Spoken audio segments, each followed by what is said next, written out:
ISA ones seem, the nice thing also about ISA is it's global, right? So it's a globally recognized certification. So no, really, really interesting. Thank you for that. That's so actually a really critical point, though, you just made there.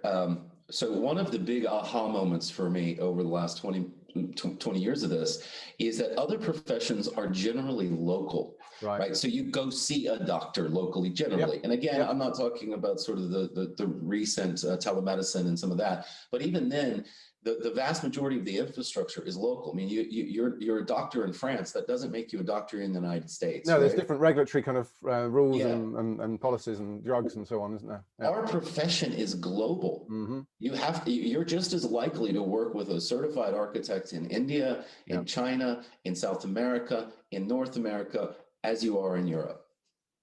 It's a really interesting distinction, isn't it? And we could also make the same comparison with building architects as well. I mean, in most cases, a building architect, so rare examples would maybe be where you're bridging between one country and another, where you'd have to deal with multiple kind of sets of rules. But actually, you're right. I mean, that's a really impactful point, isn't it? Is that we operate in this kind of global digital economy, and architects are very much having to sort of work their way through that and navigate that globally. So a really interesting distinction when people say, "Oh, well, shouldn't you just follow the same model as the doctors or the building industry?" Yeah, really interesting point.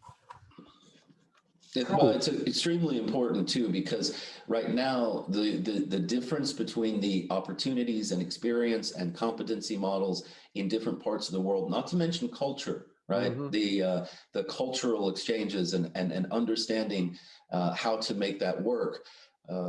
Given our need to facilitate change and interact with so many different stakeholders, you really have to have a common body of knowledge and a common competency model to be able to make that work in a global economy. Otherwise, architects and it's not as bad with engineers or developers, but really architects are a culture spanning group, and we really have to work together to kind of bring the levels to similar places. Yeah.